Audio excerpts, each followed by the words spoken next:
Hai, apa kabar? Assalamualaikum warahmatullahi wabarakatuh. Kembali di Daily Vlog Bowo Sulaiman. Dan seperti biasa, setiap minggu gue akan mengomentari mengenai Indonesian Idol babak spektakuler 8 semalam. Dan sebuah kejutan terjadi. Ternyata apa boleh buat, Fitri Novianti asal Lombok, Nusa Tenggara Barat harus tereliminasi dari ajang Indonesian Idol. Itulah sebuah ajang pencarian bakat terbesar di Indonesia, bakat bernyanyi yang memang disadari atau tidak disadari bahwa kalau semuanya berdasarkan vote dari para penonton, memang harus kuat-kuatan penggemarnya, dukungan keluarga atau juga fans dari penyanyi yang bersangkutan. Dan ternyata yang menjadi korban itu adalah Fitri, yang ternyata jumlah vote-nya lebih rendah dibandingkan dengan peserta yang lain. Apa boleh buat ya, idol lovers, kecewa ya, gua agak sedikit shock juga mengapa Fitri. Mungkin harus ada yang lain mungkin, tapi itu menurut pendapat gue, menurut pendapat idol lovers gitu ya. Tapi itu tadi, kalau sudah mengikuti Indonesian Idol harus siap untuk menghadapi kenyataan kalau dukungannya rendah, ya udah harus keluar sebagus apapun penyanyi tersebut. Dan memang ada sedikit komentar atau kritik, bukan kritikan ya, masukan dari para juri untuk Fitri gitu ya. Apalagi kata Bunda Romaya, whispering voice-nya atau dia cara bernyanyi berbisik itu, kalau di studio kayaknya masih agak kurang terdengar dengan jelas gitu ya. Padahal mungkin kalau para judges nanti udah nonton ulang gitu ya, di Indonesian Idol di YouTube-nya, di sana tuh jelas banget whispering Fitri itu perfect, luar biasa. Itu menurut gue ya. Dia menyanyikan itu dengan penuh penghayatan dan mencoba berbeda keluar dari Agnes Mo, dan menurut gue berhasil sih. Tapi ya itulah, hampir semua peserta di babak spekta 8 kali ini memang mendapatkan masukan dari juri ya. Yang mendapatkan standing ovation itu hanya Kirana, itu pun cuma 2. Dan memang semakin mengecil, semakin sedikit yang memberikan standing ovation, karena memang juri pengen mendapatkan sesuatu yang sempurna, yang terbaik menurut mereka gitu ya. Dan itulah kenyataannya Indonesian Idol. Kejutan-kejutan yang terjadi memang bisa saja bisa saja terjadi dengan siapapun. Unggulan yang menurut prediksi gue, sepertinya Fitri bisa masuk 5 besar, tapi ternyata udah terhenti di 8 besar. Nah, gimana dong? Karena memang prediksi hanya tinggal prediksi, karena yang menentukan balik lagi, yaitu jumlah vote yang terbanyak itulah yang akan terus melaju di babak spekta berikutnya. Mungkin ada yang bilang, aduh nggak seru ya kalau nggak ada Fitri, berarti kompetitor yang memiliki kualitas suara, teknik yang bagus sudah hilang satu persatu. Oh, belum tentu juga, karena masih ada beberapa penyanyi-penyanyi yang tetap bertahan. Dan itu makanya Indonesian Idol itu harus mampu gitu ya, untuk dicintai, untuk menyenangkan hati gitu ya para penontonnya.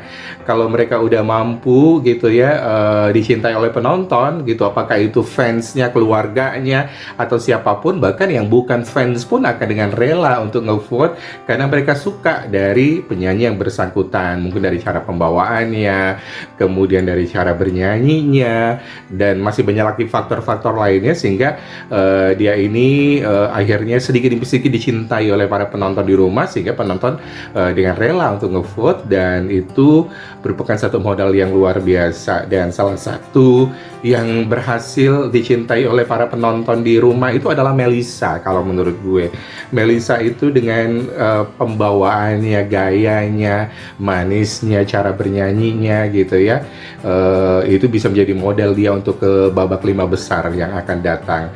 Tapi nggak tahu juga ya, karena segala sesuatu itu bisa saja terjadi. Dan inilah Indonesian Idol, semua orang berlomba-lomba sebagai penyanyi ya, apalagi penyanyi yang ingin melebarkan sayap di dunia industri musik Indonesia. Memang tidak harus di Indonesian Idol, tapi mereka rata-rata pengen membuktikan, apalagi penyanyi-penyanyi, apakah itu mereka udah berpengalaman nyanyi di kafe atau juga berpengalaman di mana-mana pernah juara gitu ya. Kalau belum merasakan Indonesian Idol itu ada sesuatu yang kurang, dan itulah yang terjadi dengan Fitri, dengan Rimar gitu ya, dengan yang lain-lain. Walaupun mereka juga harus menerima kenyataan, harus siap-siap untuk pulang lebih awal. Terbukti yang memiliki pengalaman bernyanyi gitu ya di ajang-ajang pencarian bakat seperti Rimar gitu ya, kemudian Fitri yang pernah juara 3 di The Voice Indonesia tahun 2016 gitu ya, dan sempat punya single juga gitu ya, ternyata harus keluar karena memang belum cukup untuk mengumpulkan vote fans base-nya sebanyak-banyaknya untuk mengalahkan yang lain-lainnya yang memang luar biasa. Dalam hal vote ini mereka memiliki penggemar atau juga keluarga yang mensupport mereka. Tapi tidak apa-apa, itulah sebuah perjalanan itu kan biasanya dimulai dari sesuatu hal yang mungkin tidak pernah kita duga sebelumnya. Kita berharap dia akan melaju lebih awal, lebih lama, tapi ternyata terhenti lebih cepat. Namun bukan berarti karir musik Fitri akan berhenti, karena kita tahu Fitri ini pengalamannya luar biasa ya, manggung dari kafe ke kafe, satu tempat-tempat yang lain. Dia pernah duet sama siapapun, covernya juga oke, dia pernah buat single gitu ya, dan pengalaman bernyanyinya luar biasa gitu. Ini merupakan modal bagi Fitri untuk berkarir di belantika musik Indonesia. Hanya satu saja adalah mencari lagu yang cocok, yang pas buat Fitri. Bagaimana cara promosi, siapa yang menjadi produser, siapa yang akan mempromosikan ya di YouTube kah atau dimanapun, itulah yang menjadi penentu bagi penyanyi untuk sukses di belantika musik Indonesia. Karena sekarang ini kan semua orang bisa membuat single, tapi apakah single itu meledak atau tidak, disenangi atau tidak di YouTube misalnya sampai puluhan juta misalnya yang nonton, itu memang harus dipikirkan oleh manajemen yang baik juga gitu ya, dengan pencipta lagu, aransemen, kemudian promosi, itu semua merupakan satu paket yang luar biasa. Oke lah kalau kayak gitu, selamat untuk Fitri. Ini adalah awal dari karir Fitri untuk lebih baik lagi, karena memang sudah mencoba berbagai macam peruntungan, sudah di The Voice, sudah menjadi juara 3, walaupun ternyata The Voice dengan Indonesian Idol itu beda banget gitu ya. Kalau Indonesian Idol ini memang SMS-nya gila-gilaan. Semua pendukung mengerahkan vote ya, vote sebanyak-banyaknya. Dan ini memang menguntungkan juga ya buat pihak penyelenggara, karena kalau cuma 3 aja gratis atau 3 itu cuma sedikit, memang paling nggak harus beli. Nah, berapa tuh orang beli vote ini, dan itu penghasilannya pasti luar biasa sekali. Oke lah kalau kayak gitu, Indonesian Idol juga menandakan comebacknya Mas Ari Lasso dari sakit COVID-nya. Dan kita menunggu Mas Anang yang juga bergantian terkena COVID. Berarti hampir semua juri Indonesian Idol terkena COVID ya. Dan mudah-mudahan saja 2 juri lainnya juga sehat walafiat dan tidak terkena juga. Dan Indonesian Idol di minggu-minggu yang akan datang diharapkan akan semakin seru. Dan yang pasti akan ada kejutan-kejutan lagi. Siapa yang akan keluar di minggu-minggu yang akan datang? Mungkin mengharapkan yang A, tapi ternyata yang keluar B.